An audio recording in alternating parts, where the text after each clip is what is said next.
Hey, beautiful soul. Welcome to Beyond the Matrix, the Mystic Sisters podcast. I'm Corri. And I'm Dana, real-life sisters who left the 9-to-5 grind to follow the stars, tune into spirit, and trust our soul's wild calling. We talk ascension, astrology, human design, sound healing, and more, as well as what it really means to wake up in this world. So if you've ever thought, there's got to be more than this, you're not alone. Let's go beyond the matrix and into the magic. Hey. Hello. How are you feeling today, Corri?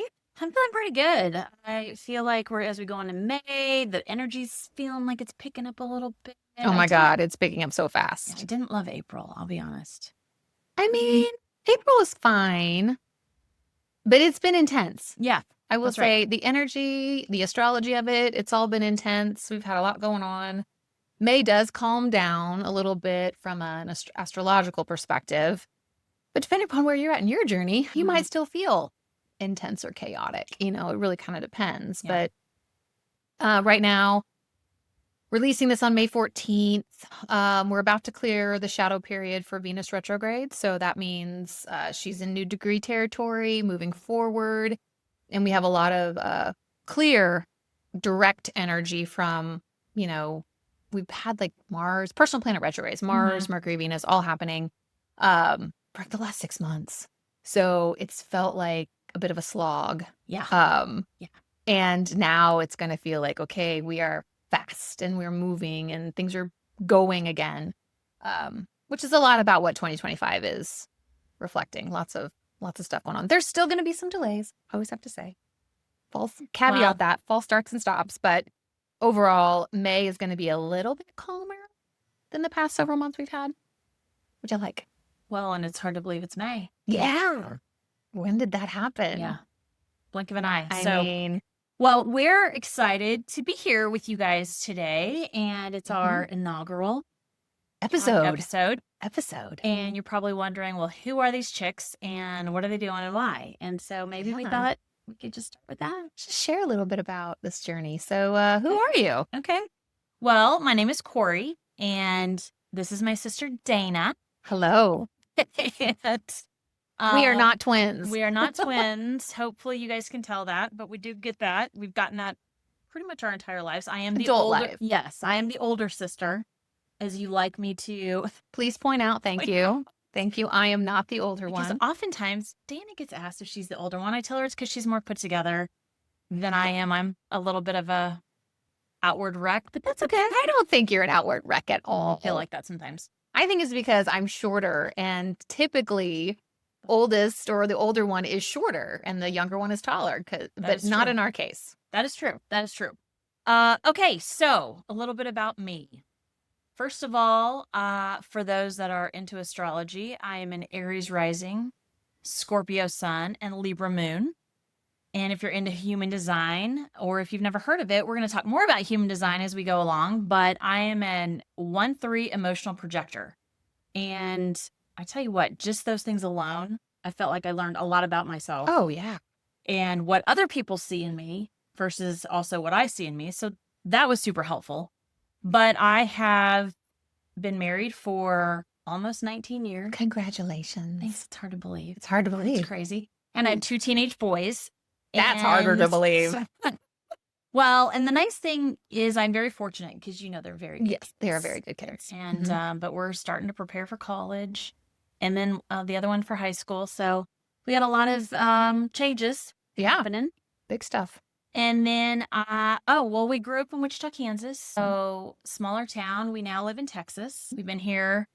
Well, I moved down here first, and now I'm like blanking on when I moved, 1999. Yeah. I moved in January of 2002. So it was a couple of years you were here first. Crazy. So we've been in Texas for a very long time.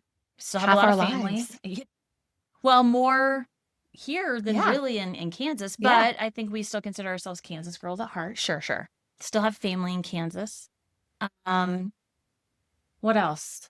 What have you been doing career-wise? Oh yeah, I've had a really phenomenal career. You really have, yeah, you really have. I graduated with a degree in journalism and mass communications from Kansas State. Go Cats!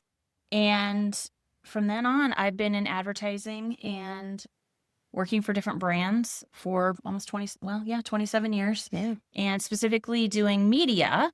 And if you don't know what that is, it's really being strategic about the partners and the placements that you buy, working on brands' money and spending their money, which is always fun because it's millions of dollars, but building those relationships. And so I have a little bit of a sneak peek of what goes on with major companies like Facebook and Google and Instagram. I've had relationships with them for many, many years. And so you might hear us sprinkle in some stuff as we go along on our podcast journey, but that's what I've been doing. And just recently, a couple months ago, was laid off for the second time in my career and said, you know what, it's time for a change. Yeah. I'm kind of done with corporate America, the politics that go along with it, the stress and conditioning that go along with it. And I said, it's time for a new journey. And so I am officially launching my life coaching and human design business. I've been doing that for a couple years on the side, but I really want to dedicate more time and energy to doing that and helping others and, learning about myself. And I think you can say the same as we dig into those things. It's been really life altering and exciting and ready for a new challenge in my life. So that's me. That's you on the surface. Yes. Just on the surface. There's a lot more to go, but you'll hear us get a little more vulnerable and a little more deep as we continue our episodes. Yeah, so into these conversations. Let's turn it to you. Tell us about you, Dana. Oh my gosh. I feel so boring. Well, this is the one thing that I think is fun about, we're having these conversations anyway, so like, why not record it? But I think our differences in our lives and how the choices we've made and how those things have played out offer different perspectives. We also have a lot of similarities in our experiences as well. So like you said, born Wichita, Kansas, I'm the middle child. So Corri is the oldest. So if you like birth order, there's definitely that prevalent. I'm the middle child and we have a younger brother. So yeah, always that peacemaker, intermediary was always my role. Anyway, so if we're going to go in the same format, from an astrology perspective, I am a Sagittarius sun and moon, plus like 5 other planets. And I am a Virgo rising, which that and a few other elements in my chart make it a little interesting. From a human design perspective, I am a pure generator. No, I'm not. You're a 4-6 emotional. Oh, well, I don't see. This is what I don't even know about the difference of that. I'm a generator. Well, the pure generator is those that don't have a defined emotional solar plexus. Undefined. And you are defined. I am defined. Yes. Yes. So then therefore just a you are an generator. you are an emotional generator, which makes actually, when you talk about a challenging astrology chart, there can be challenges with being a generator and being an emotional generator because you have 2 forms of decision making. That's right. Multiple forms of decision making. So it can be complex. Yeah. But we'll talk about We'll that get later. into that later. Yes. So this is some of the differences in our lives is that I am single. I have never been married. Don't have any children. It's a very different kind of experience in today's world. And there was a lot of internal, like, what does this mean? Like, what do I want? And a lot of that searching. But I do love your boys. They are so fun. And I get to observe parenting from a distance, which is honestly the best way. Because there's like no responsibility to create a viable human. I just get to like play and be fun with them. And they are the sweetest. Similarities would be that I also worked in corporate America for 23-ish plus years. My background was a business degree in marketing, and I worked in the beauty and personal care industry for 15-ish years. And then I dabbled in a couple other industries, working for all size companies from startups to, multi-billion-dollar companies. And there was a lot about that experience that I learned and grew from, and a lot about it that taught me it wasn't aligned to who I am. So as you say, you a couple months ago were laid off for the second time. Well, I quit my job for the 3rd time without another job. So Which is great. I do this all the time when I think about it. But the change and the difference is in my experience of when I quit. So in the past, it was always quitting out of some kind of stress or situation that was not good or not healthy. This time I left because it just felt like it was time to go. Mhm. I've been, professionally seeing clients as an astrologer and a sound healer for the past 6 years, and it was on the side, weekends whenever I had time. And based on my own astrological chart, I knew there was a moment coming Mhm. where I was going to have to make a big shift as it relates to career and daily life. And I've been, see it's coming for a couple years, and I would tap in to my higher self, and we're going to get in all that good stuff. But it was just like, not time, not time, not time. And then finally, this was the year that it was like, I feel really at peace with like, now is the time to go. Yeah.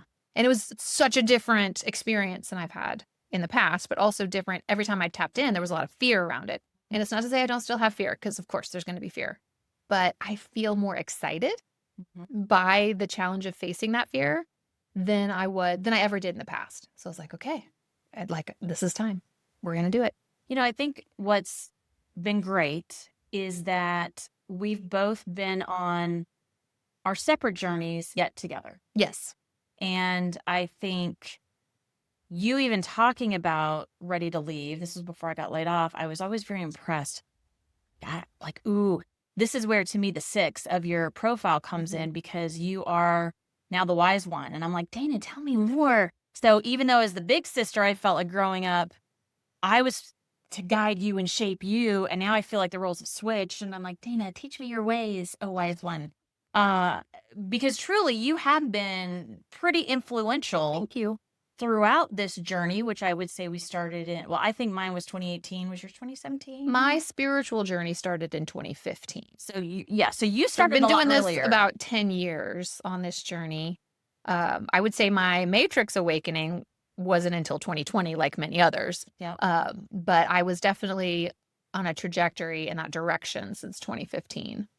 And then, I And think yours was around 18. yeah, and I think for both of us, it's fair. I don't want to speak for you, but from my perspective, looking back, I mean, it's so easy when you look Look back, back, yeah. versus Hindsight when you're in the 2020. moment. But when I proactively left a job in 2011, I was so unhappy, so unhappy. And I mean, I remember calling my husband crying. I had 2 toddlers in the car, and I'm almost sobbing, saying, I can't do this anymore. And he was like, what do you mean? And I think, of course, Terrify him. yeah, in his mind, he's thinking the marriage. And I'm like, oh, good God, no, it's just my job. And he kind of went this, oh, okay, well, don't do the job anymore. But it was like I needed permission to let that go. And I was feeling a lot of angst because, of course, financially, we had 2 small kids and they were in daycare. And how are we going to do this? And I don't know what I'm going to do next. And it was almost like a midlife crisis before my midlife a little bit, but struggling, almost like intuitively knowing it wasn't right for me. But at the time, I really didn't know about my intuition and what We that didn't know meant. what universal signs were. While, you growing up Catholic, you have prayers and angels and, saints you can call Yeah. on for assistance. So we knew all of that, but you never really think about it necessarily in like, I don't like my job kind of Yeah, terms. because that's what you do. Yeah. And we You didn't have a understand, job. like we, communicated to them without the understanding or really the realization of how they communicated back. So Yeah. when your guides and teams are giving you signs Yeah. and symbols, I don't think, back then either one of us was awake enough to know Yeah. what they were trying to do. So those inner Yeah. feelings of distress Yeah. are clear signs something is not aligned. We know that now. Well, Didn't know and that then. and because I didn't know how to tap in to use the intuition and connect, the next best thing was a life coach, Yeah. which is really what inspired me to get into the work, because she almost gave me the permission or the freedom by saying, you have a choice. And I'm thinking, what choice? I have to work. Yeah. She's like, you have the choice to stay or go. And it was this aha moment of, wait, I'm not being forced to do this. No. So I think for me, that was the first step in saying, yeah, you have the choice to get out. And she's the one who convinced me, I didn't know you could do this, but you can negotiate your own packages. Yes, you can. And so I got myself out of a job with a severance, which was amazing. And I still am today so impressed by that. Like, I, that's amazing. well, and again, I didn't know it was a thing, right? But then that next whole year, because I took off, I had, again, 2 small kids, and I thought I'll spend time with them. was really a struggle. I really didn't know what I wanted to do.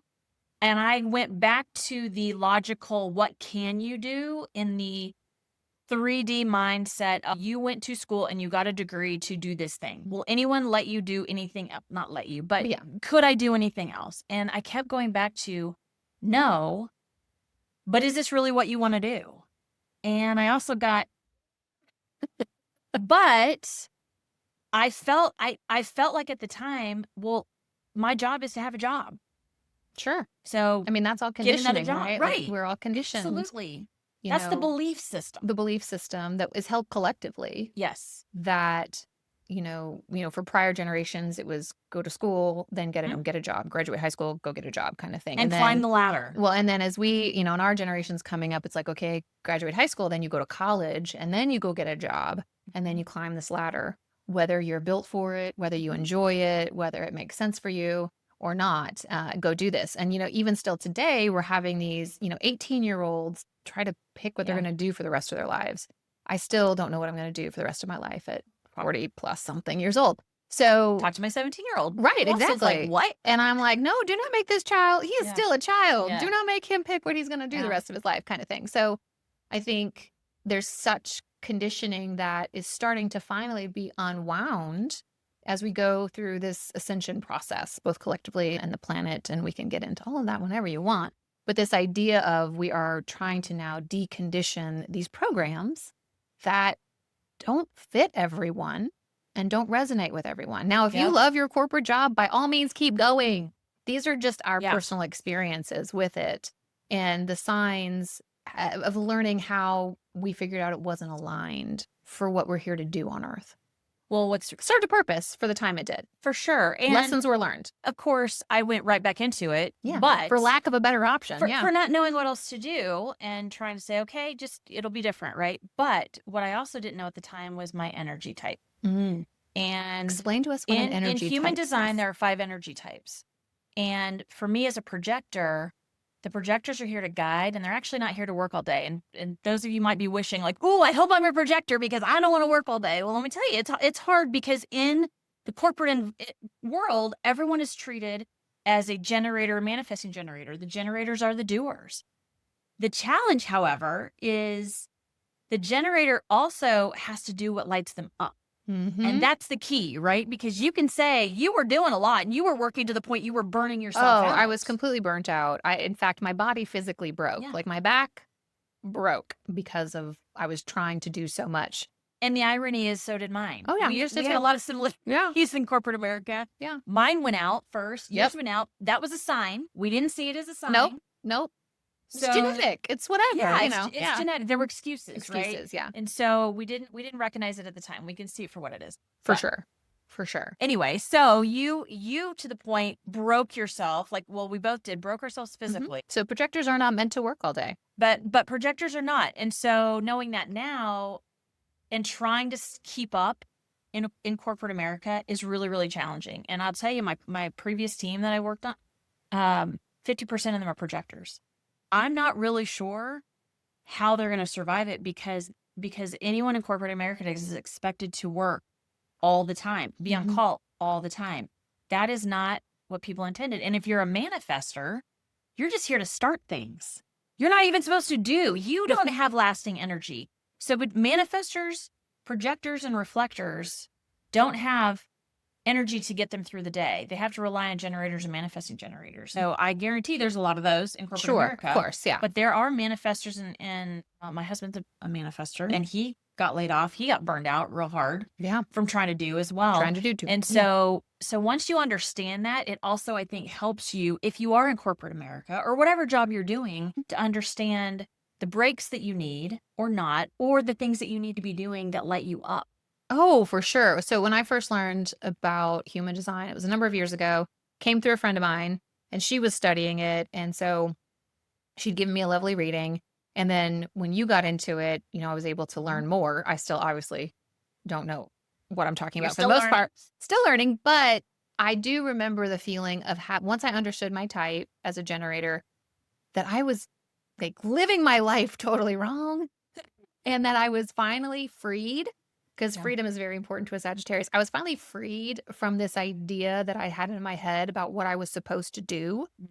because I learned that as a generator, I'm supposed to do the things that bring me joy. And when I do the things that bring me joy, I don't get tired. I have enough energy to keep doing that thing. And then that provides energy to the planet, to the world, to everyone else. Right. So when I am in of service to me, because I'm a big on service to others, but if I am in service to me first, then I can be of service, or I'm naturally, automatically of service to other people without even having to do anything extra. So it was so liberating, that feeling of like, I mean, yeah, I still have to clean my house and I don't enjoy that, but I do enjoy the result of a clean house. So that helps me get it done. But for the most part, like, I learned that I don't get energy from staring at a computer all day. Mm-hmm. I don't get energy from working in spreadsheets or putting together presentations or meeting agendas or going to meetings, quite frankly.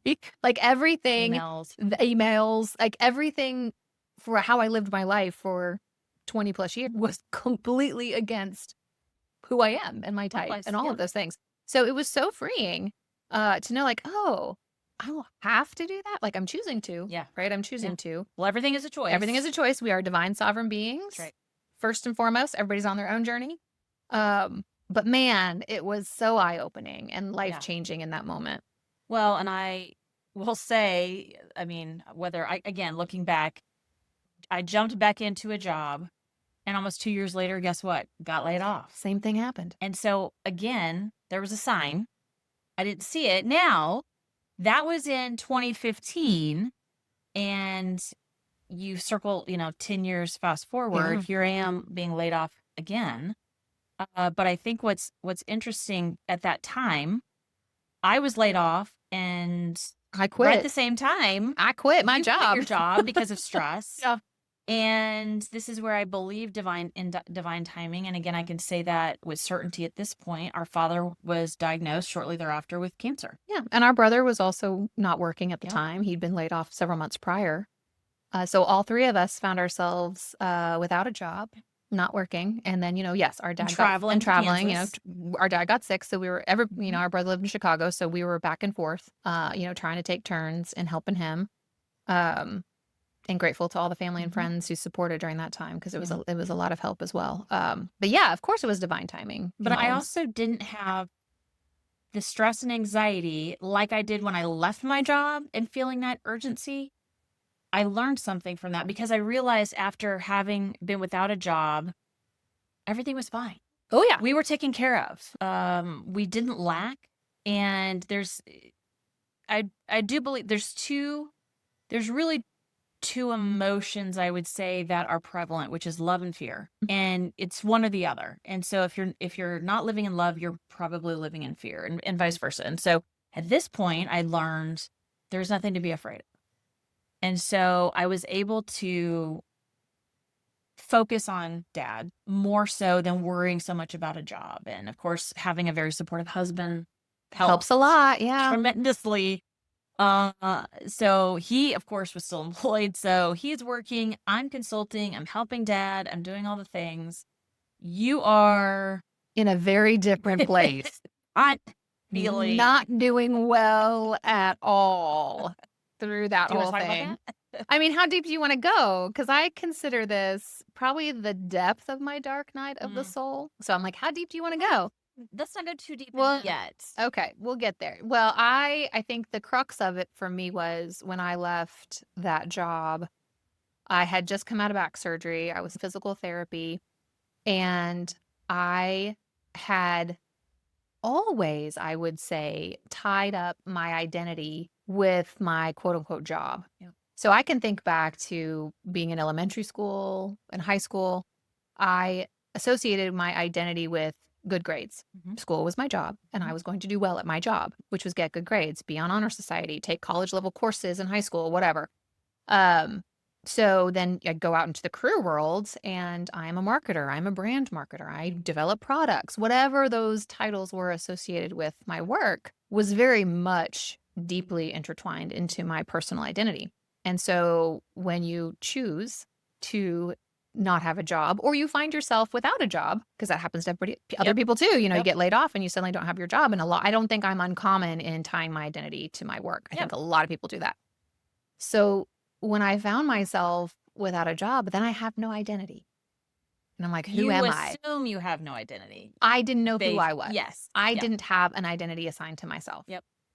So that started a very long process, and a spiritual journey kicked off during that time for me to discover who I am outside of what I do. And now, Well, I've never associated myself with a job since, because I'm so many things. well, and what's also interesting, and now through human design, having an undefined, what we call G center or identity center, you actually are very flexible in that identity. Yes. And so you may have associated yourself with many different things depending on the thing that you were doing Sure. at the time. And I also have an undefined identity, which makes it hard for us, because you're right. I also identified myself with my job, and I thought, if I don't have a job, then who am I? Am I anybody? Am I important or not important? And that's irrelevant. But Yeah. you really struggle with, to that point, who am I? When you think about it, anytime you're introducing yourself to someone, and especially because I was dating at the time, you start out with the first question is like, what do you do? I intentionally, having gone through this process, try never to ask people what they do. I've gotten some, clues and hints in Mhm. TikTok to be like, oh, what are you working on right now? Are you involved in any interesting projects?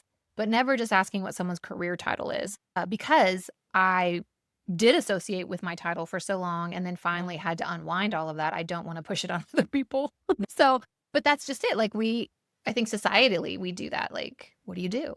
Is That's like a the good first thing we ask. Well, and it's a way to try and find commonality, Oh, sure. to Yeah. start a discussion, but It's it's an the easy- worst question. It's an easy question. It's the worst question. It's a surface question. And we don't do surface questions. Yeah, that's right. Well, Yeah. I love that tip for those of you when you're going out, and especially if you're networking. Yeah.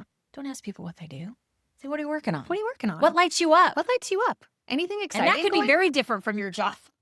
100%. Because if you were to ask me, I would tell you something that was not my job Yeah. if we're talking about what lights me up. Or Absolutely. we would talk about what my mission is as far as being an intuitive coach, healer, and astrologer. Like that's what I do. But it took a long time for me to be able to even say that out loud. Agreed. It was really hard. It was like baby steps. I had to take a lot of baby steps to be able to even say out loud, oh, I'm an astrologer. It's a process. It's a process. For sure. And part of that is the deconditioning Yes. from society. And that's really hard. And especially if you're surrounded by it all the time. And for me, having my kids in school and being with those parents, and then again, the job and everyone you're surrounded with, it can feel very uncomfortable to stand out. And that's one of the things I've been working on is it's okay to stand out. Yeah. And be a true leader in that sense, and not march to everyone else's drum. And that's okay. And that's something that I'm still working through. And I think for those of us that are on our own journeys and experimenting with, and is recognizing that we're all unique and made in God's image, God's source, Whatever you want to call it. whatever you want to call it, if you're Mhm. spiritual or not. And so that has been profound for me. So if we go back 2015, Okay. I was laid off, you quit, Yeah. and now we fast forward 10 years. Same cycle. This cycle repeats itself. However, the headspace, I think, is very different for both of us. I'm going to let you talk about your experience, but for me, once I knew the company was doing layoffs, I felt it. I felt it. So when you talk about intuition, at this point, I'd been working with it again since 2018-ish. And so I just intuitively knew, I'm like, it's going to be me. And I had people say, you're crazy. There's no way it's going to be you. And I'm like, no, wait, I really think it's going to be me. And so I had to reconcile with my internal conflict of, are you okay with it? Are you not okay with it? And a lot of it was going back to when you're in corporate America, you feel the golden handcuffs. And that, if you haven't heard of that term, it's really around the money that you're paid. It could be bonuses. It could be, like, for me, I had stock. And you were pretty high up. Yeah. And I think it was, how does this change my lifestyle? But I've been so unhappy. And I've been talking with, I had a couple bosses since, but the boss that hired me, I've been talking to him for years about, it's time for me to go. I need to leave. I need to go do my passion. And fast forward every year, it's like, I'm still here. What am I doing? Why am I still here? And it's those golden handcuffs, because there's a fear of, once you go or once you let go, what do you have? How do you support yourself? How do you live? And ironically enough, my husband was laid off in December, and so he's unemployed. And so we initially thought, well, maybe he stays home and I'll work. Well, as our intuitive healer has shared with us for many years, that if you don't take steps, spirit takes steps for you. And at this point, I'm thinking they're going to have to do it for me, because I don't think I have the courage to do it myself, which I think is a big difference between us. Now, granted, having a family and an unemployed husband. It's a different situation, and everyone's Yeah. situation is individual, and you have to factor that in. So I am not encouraging everyone to go out and just Go quit their quit your job. jobs. I had a plan in place for this. I'd been thinking about it for a while. Again, my circumstances is just me, Yeah. and so there's not anyone relying on me. So everyone's circumstance is different. But I think it was necessary, right? I felt it was coming. I made peace with it. I was kind of excited about it, because I thought, I played both sides. I said, okay, if this happens to me, how would you feel? And I felt kind of excited and invigorated. And at this point, I knew you were leaving your job. So I was like, oh, Dana and I could be doing things together. Yes, because I had already decided. It just happened to be coincidental that it happened at the same time. Yes. Oh, and we were working at the same company Yeah. in different departments. Yeah. And so that got excited. And then I thought, okay, well, what if you don't lose your job? Actually, I was quite sad. Yeah. And I was Like, like, wah, wah. yeah, I was like, that it doesn't feel great. So I already knew that at that point. I'm like, okay, it's coming, get on board. And to me, it was the best possible outcome, because the company was going to pay me for a certain amount of time to leave the company. And I was like, okay, it's like baby step. Yeah. I'm in the waiting pool, right? I'm out there. I'm still supported, but I'm not trying to, I'm not sinking or swimming at this point, which is what you were going to do. It's sink or swim. Right. It is sink or swim for me. So for me, it was a gentle push into a new world. Yes. Yes. And I knew you were there. I'm going to hold my hand. Of course. Always. Yeah. I would say, if we're looking back at 2015, I think of it as, fast forward 10 years to today, this was a graduation for both of us. In 2015, you were laid off and I had quit a job. And we were not in good places with how things were playing out at that time. Yep. Fast forward, we're on our journeys, we're learning a lot, we're healing a lot, going through it all. And this time around, we were both fine with it. And, you went through your process of deciding which way you wanted it to go. I hoped I got laid off, because I've actually never been laid off. And I wanted some severance. Yeah. I did not get laid off. They were not taking volunteers at the time. So I had to go ahead and quit. But in that sense of, I was quitting out of, I'm doing this for me to move forward in my life in a brand new direction that I'm very excited about. Yeah. Versus the past was, I have to quit or I'm going to die. Yeah. Like my body was shutting down. Like, I was not okay wellness mentally either. Yeah. Mentally, I was very much not okay. So this time I'm like, oh, I'm excited. I'm thrilled for it. So when we think about, we look at astrology and we look at patterns, we were having lots of crazy astrology in 2015, but we have crazy astrology every year. So from that perspective of what was going on, I'd look at time. Obviously, it's not linear, but I think of it more in a spiral, or the cycles of our universe happen more in a spiral, and we're always spiraling up. So for me, when we look back 10 years in that situation, where we are today is we've healed so much that it was a graduation to like, okay, the universe says, I'm going to give you a similar situation, and how are you going to react to it? And we reacted completely differently this year to when it happened to us in 2015. So we've stepped up. Yeah. And I'm proud of us for that, because there was a lot that went on in the last 10 years to get us to this point. A lot of spiritual growth challenges. Yep. I went kicking and screaming, a lot of it, but I was very fortunate that, and I think we can get into that, how that spiritual awakening started more consciously than the unconscious, but having a support system throughout the process. And I think for those that don't, I cannot imagine going through the things that we went through alone, because not only did we have a system, we had each other. Yeah. That makes you feel a little less crazy when you're going through these spiritual awakenings. So, Dana, why don't you tell everybody, like, what is a spiritual awakening? Well, I mean, you can define it in a lot of different ways, but it usually starts out with that dark night of the soul, as I mentioned, and it has multiple names. And you could just basically say when you've hit your own personal rock bottom, and you can either choose to stay there or you can choose to find a way out. And it was hard, but I found my way out. And the way, and people can take any path they want. I have gone through traditional therapy in the past, and I would definitely say it helped me at that time. So yay to all the therapists out there. I have several friends who are, and they take on a lot for people, natural healers. So beautiful. But I would say when I came to that place in 2015, I felt like I needed more than traditional therapy. Like for whatever reason, I just felt called to go a different way. And that led me to my first intuitive healer and coach. And I worked with this person. Can I ask you, Yeah. what were you feeling at that? Was it just you were feeling because you were exhausted, body was broken, not sure what your path ahead was? Like, what was kind of going through your head when you said, I need something? Completely lost. Okay. Lost. That's Completely lost. I didn't know who I was. Yeah. I didn't know what I was here for. I mean, everything that I had been trained or conditioned or schooled for was like, this is not working. I had been on a lot of medications by that point. So my back problem started in, I'm going to say like 2009, 2010-ish. They didn't progress to surgery though until 2014.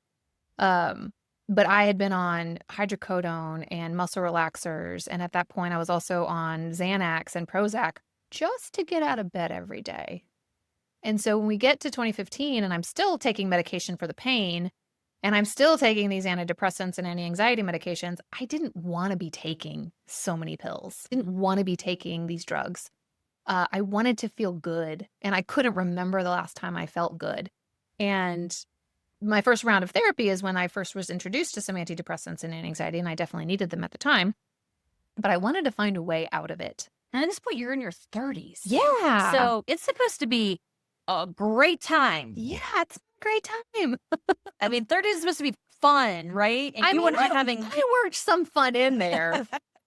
I had some stories. You should feel good because you're like 30. I mean, mid-30s. No. Like, when I first reached out to my intuitive healer, the first healer I worked with, I was sitting because I was living with you. I had to give up my uptown high-rise apartment because I didn't have a job and I couldn't afford that rent. And I had to move into my 4-year-old, 5-year-old nephew's Pikachu bedroom. Yep. Sleep in a single bed. Thank you, by the way. Yep. Roof over your head. Roof over my head kind of thing, that I was like sitting on the floor of that room just crying, whether through physical pain, mental pain, all of it. And I was like, I can't stay here. Like I can't live this way. And I needed a way out. And I was reminded that a friend of mine, one of my dear friends from college, had for a couple of years been talking to this coach, Kathleen Miller. We can put her information down there. She was fantastic. Out of Kansas City. I didn't live in Kansas City, but she saw, remote clients through phone calls. So I had texted my friend, and I'd noticed over the last couple of years that she had been helping her with a lot of her own personal issues and had been doing really well. And so I was like, all right, I'll give this a try, and she had a free consultation. And in that 15-minute call, she nailed it. Like she nailed everything I was going through. And I didn't really even have to say much. And I was like, oh, I like this better than therapy, because in therapy, you're the one doing most of the talking. And I was like, she talked, and I just felt better afterward. So I ended up booking with her every month. Can you talk a little bit about, you mentioned her as an intuitive healer. Yes. Like, what does that entail? Because what is the difference between a therapist and an intuitive healer? Well, I kind of think most therapists are also intuitive, Agreed. without maybe them recognizing it. And you can say psychic, you can say intuitive, you can say gut instincts, all the same thing. Yep. She called herself an intuitive healer and coach. And so that's what I'm going to refer to her as, meaning that she uses her intuition and her psychic gifts in order to help you move through problems and whatever you're going through in your life. I learned through this process that healing doesn't have to take weeks and months and years. It can be pretty instantaneous, and we can get into quantum healing because all of that. And it doesn't require It medication. doesn't require medication at all, from that perspective. And we can go in and find things. She would help direct the conversation. I would say what I'm feeling, and then she would kind of pin it back to something, whether that was in childhood or some piece of grief or some other aspect that I was holding on to. But it was through working with Kathleen that I learned how to manifest. I manifested jobs. I manifested this home that we're currently in, working with her. And it led me on to like seek other healers and find new ways and new tools, really. It was a lot of teaching me the tools of things. She helped me process the grief of Dad's passing. And again, kind of just by getting me to think things in a different way. Yeah. Like, you don't have to necessarily be sad for weeks and months Yeah. at the passing of a loved one. You can be sad for a day, and then you don't have to be sad anymore. And I do believe we are eternal souls. So Dad is off living best life. Yeah. Maybe it's been a while, so maybe he's reincarnated at this point. I don't know, but the aspect of him is all well and good. Yep. And he'd visited me in a dream not long after he died to reassure me that he was okay and that he and I were okay. And it was beautiful and very emotional. But through that process, like, she taught me a lot about like, you don't have to be sad if you don't feel sad. Like, just because they show people being sad in television and movies, or somebody else is experiencing the pain of grief in a different way, doesn't mean that I had to.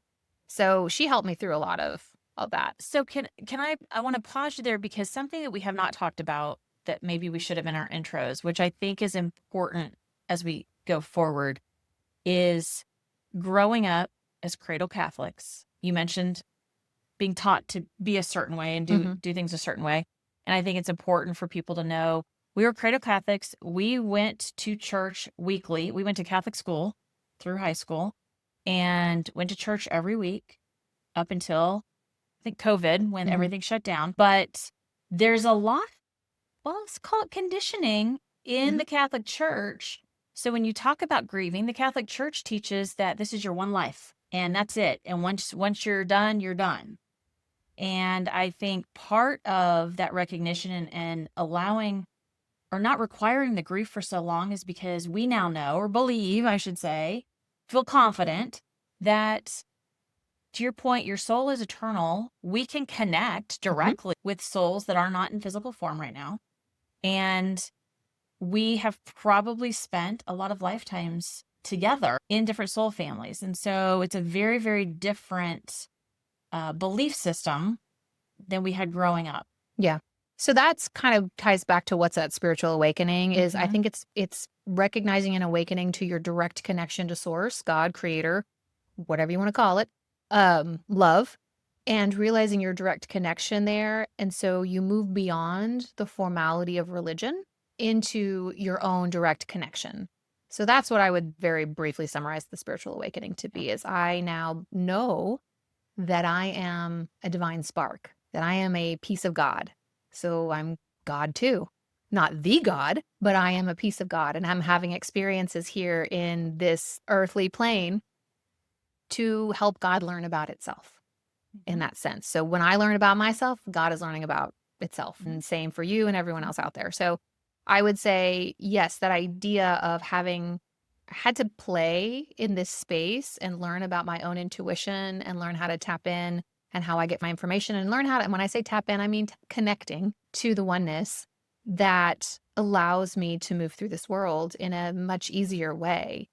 And that is more of that spiritual awakening. Now, I was playing and learning and teaching and growing through that space before I could wake up to the bigger 3D reality game and what we're playing here and now, like moving into 4D and 5D and ascension and all of that. Yeah, well, which we'll talk more about, but we're not going to fit it all in one. So I would say you started your spiritual awakening. You said 2015. Yeah. So if we fast forward to I'm living my life.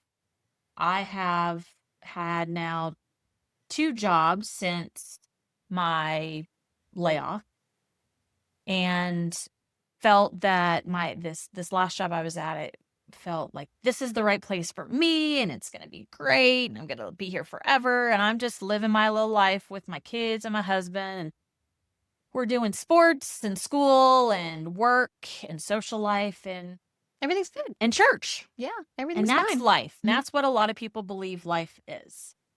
And all the while we're doing that, you're going through some Big stuff. big changes, a little bit unbeknownst to me. I don't Oh, think yeah, you didn't share a no, lot, I kept a lot of it to myself because even I thought it was weird. which I will say for us is a little weird because we Yeah. have shared and talk about everything all the time, but I think it goes back to we were in two very different places. Yes, we were having very different lives. Even though we Yeah. were living under the same roof, we were Yeah. having very different experiences, and Yeah. that's true for everyone out Yeah. there. Yep. So, yeah, I think and for me, I do process things internally before I can kind of share them out with the world. So everything was internal at that time. And looking back, we had the lovely planet Saturn move into my fourth house, which is where all of my, Saturn moved into Sagittarius, which is where all of my planets are. So I was going through a hard transformation Yeah. for the next couple of years to where we get to 2018 and I can start sharing more of what I've been learning with you. And you did. And I did. Like I felt it, I mean, I had to go through, and that's really was Saturn reworking all of my planets for like 2.5 years before I felt like I could say, hey, Corri, I've been kind of doing this thing. And it's a little weird, but I think you might like it. Well, you did share Kathleen's information. I did multiple times, and multiple you did times. not take the bait. So And I didn't. And I did try therapy because I was going through some stuff. I don't even remember what year it was because you said it was helping you. So I thought, okay, I'll try it.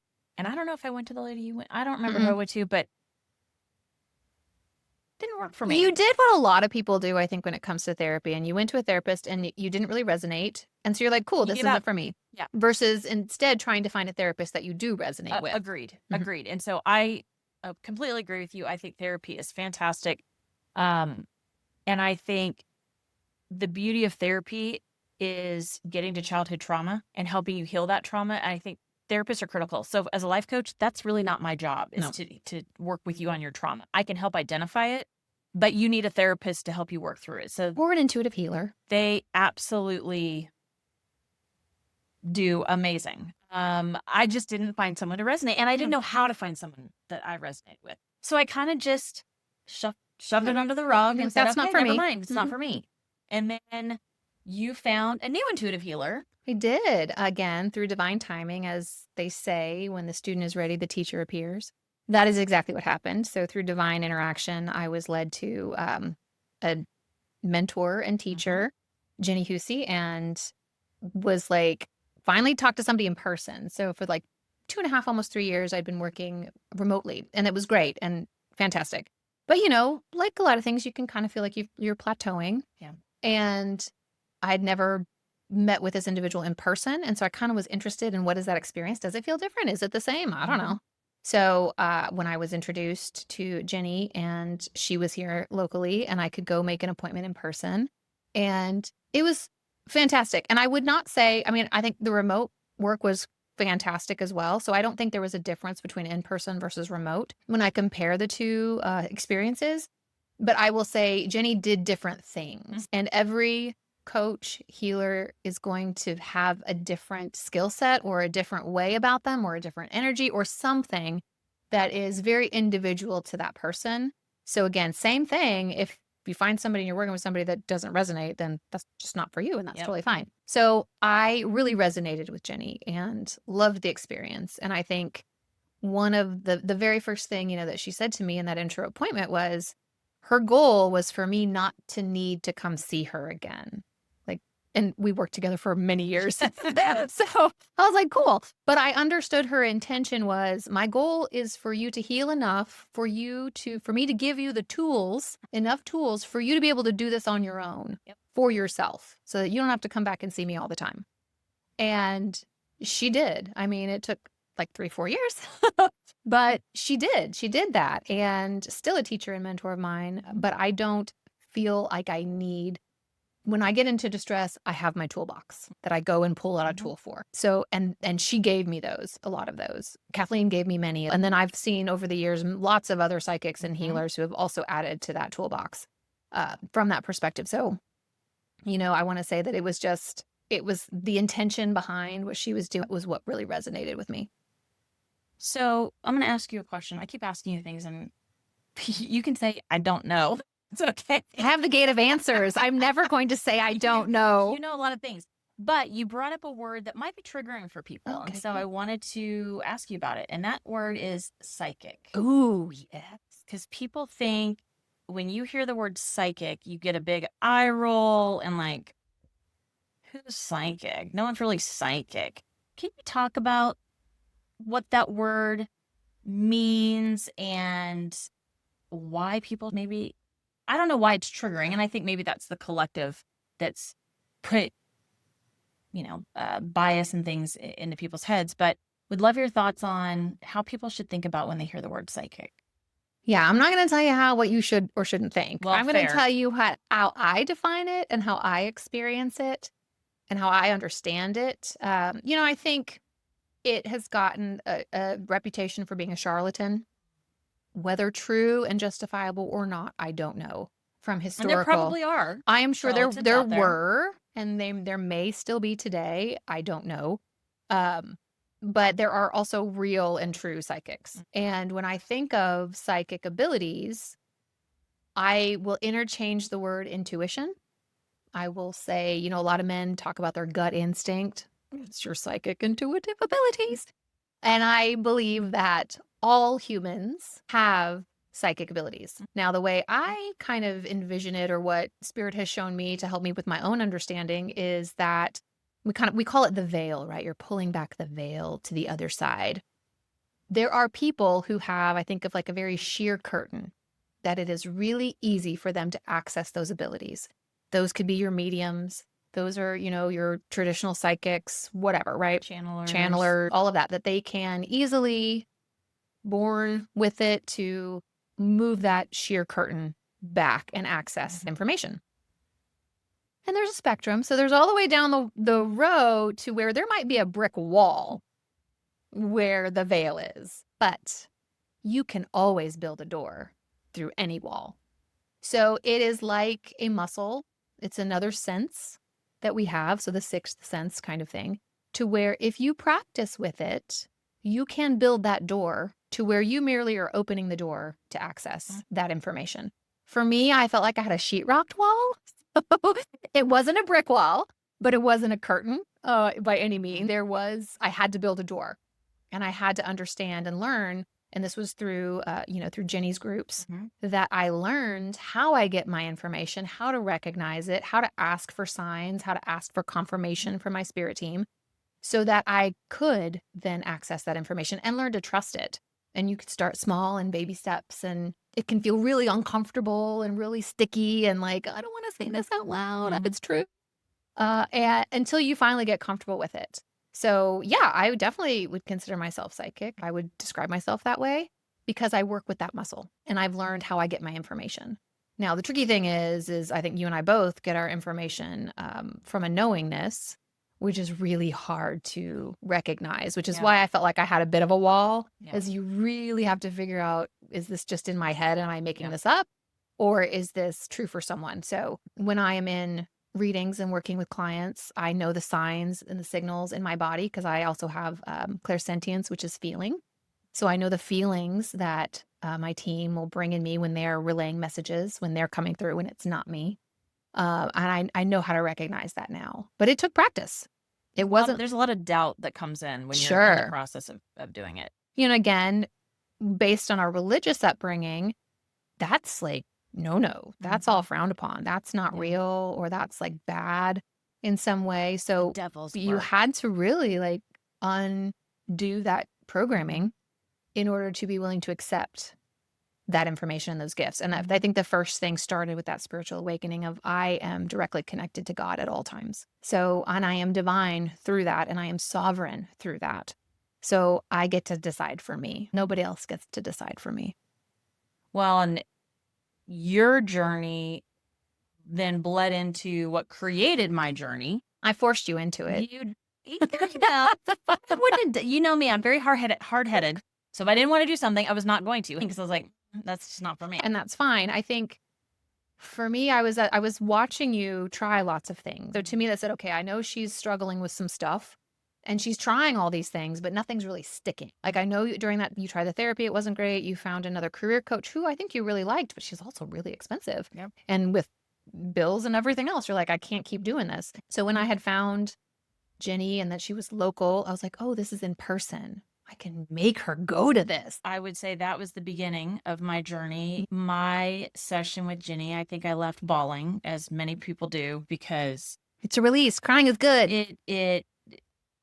The knowing that she had of me, and we'll talk at some point about numerology, but she brought up the fact that I'm an 1111, and that's my birth date, and the power in 1111, and the fact that I felt almost powerless and small, didn't really know myself, and I couldn't match up with the power that she was describing with me.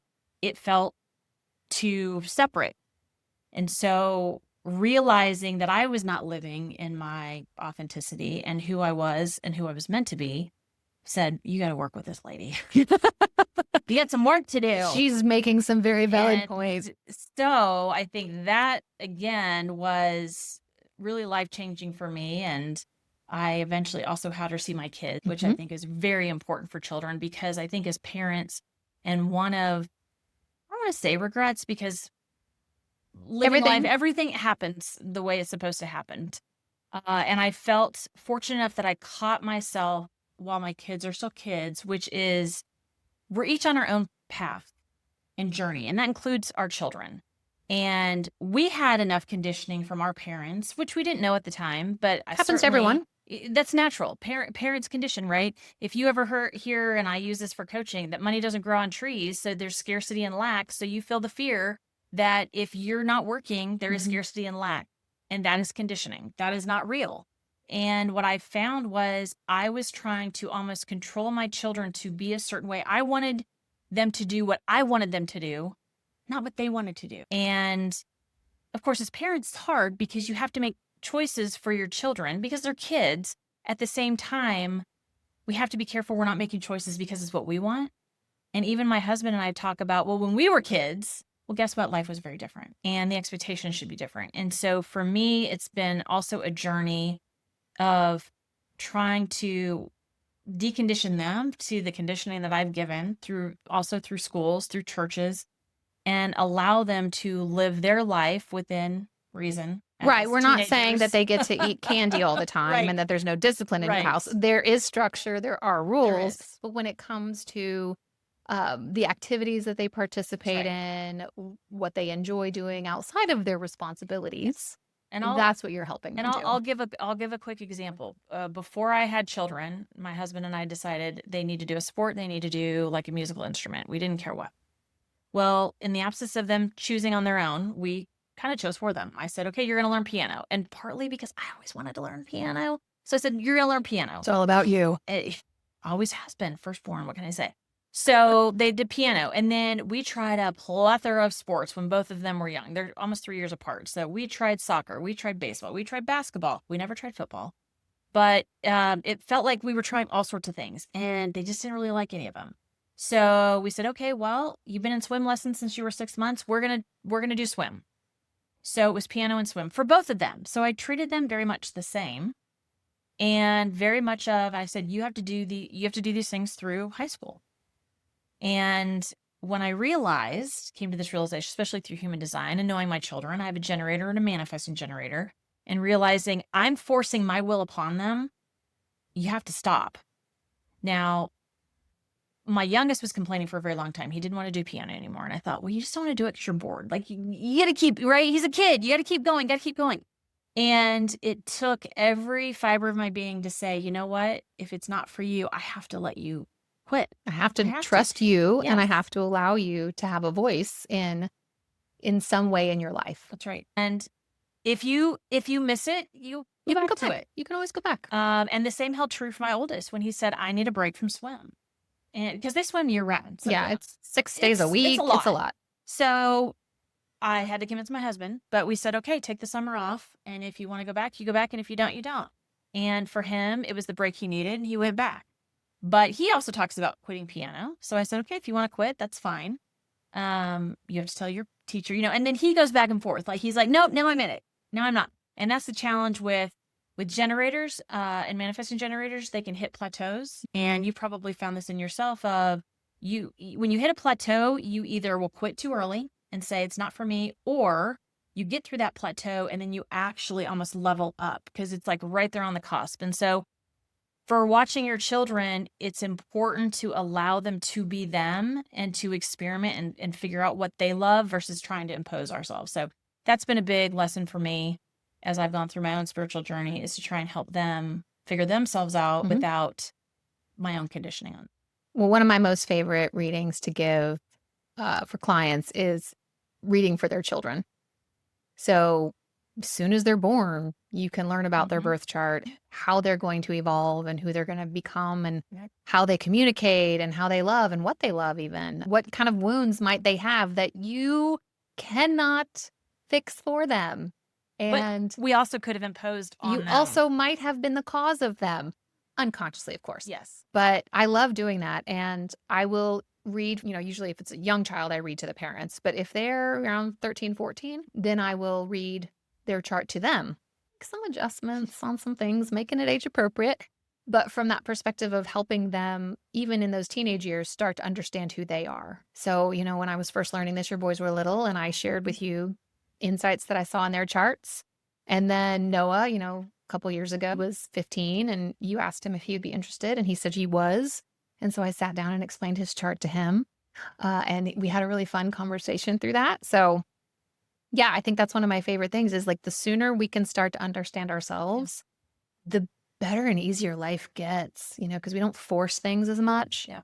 And what I've seen through the hundreds of clients that I've worked with is that everyone is so unique. Everyone is a Of course. starflake, fingerprint, snowflake, all those things that helps me appreciate the individuality that each person brings. And yet we're all connected. And we're all connected. We all are a piece of this puzzle. And I would definitely say that it makes it much more interesting in life.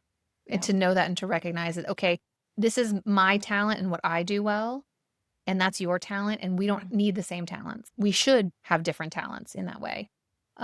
Because I love to share with people what their superpower is, because everybody's got one.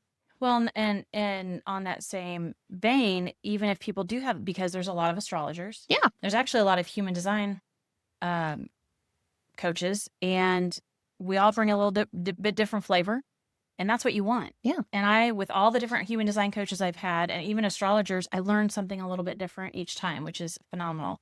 And I would say we're coming up on time, so we'll close this, but I think the lessons for us is we went through some hard times, and they were in our 30s and 40s. And my hope is through our own awakening that we can help others maybe a little bit sooner. And if not, that's okay. You can be 80 years old and have an awakening. 100%. But also with our kids, and hopefully set them up for the tools that we have now that they can have at a much younger age to be able to learn more about themselves and be in full alignment with themselves as they get into even their 20s and 30s versus having to wait as long as we did. And so, yeah. And I think that's naturally going to happen in the sense of like every generation that's born comes in with a higher frequency. They remember more of their true selves. So I think in the world we know right now is changing and will change over the next several years to be something incredibly beautiful and unlike anything anyone on the planet's ever seen at this point. So I think for me, my intent with this is to share and to add on to what you said, but also to help us build a community for everyone out there who might feel alone, who might feel crazy, who maybe doesn't have a support system like we had, that maybe we can help be that. And maybe we can build a community where people feel like they can connect to where they're not feeling alone, because we are in this together, and there's no way around that, right, kind of thing. So I want us to be able to help share that. And personally, this is also a practice of doing something that we enjoy and living our designs, our numerology, human design, astrology, all of that's tied up into this. So for me, it's like, okay, let's play and let's practice and let's talk about some fun things and share experiences, and hopefully that helps someone along the way. Well, and remember, we're all energy, we're all connected. And that's, as Dana mentioned, the frequency there. We are all one. So we're here to help. And hopefully you guys that are with us find some entertainment. Maybe you learn something new. Maybe you think these girls talk too much, which we can. So yeah, it's going to be fun. We're going to keep talking about all the woo. We call Lots of woo. Lots of woo. So if you're here for the woo, please stay. Yep. And we look forward to seeing you in the next episode. Yeah, sounds great. Thanks for joining us, guys. Thanks for joining us on Beyond the Matrix, the Mystic Sisters podcast. If today's episode lit something up in you, don't forget to subscribe, leave us a review, and share this with your fellow soul seekers. You can find us on Instagram at Mystic Sisters Podcast for more magic, behind the scenes, and cosmic updates. If you're feeling the pull to go deeper, we each offer personal guidance through our individual practices. You'll find all the details in the show notes, and if it's meant to be, we trust you'll feel it. Until next time, keep following the magic. The content we share reflects our personal experiences, insights, and opinions. We're not medical, legal, or financial professionals, and we encourage you to always do your own research, trust your intuition, and seek guidance from qualified experts when needed. Take what resonates and leave the rest. This journey is yours to explore.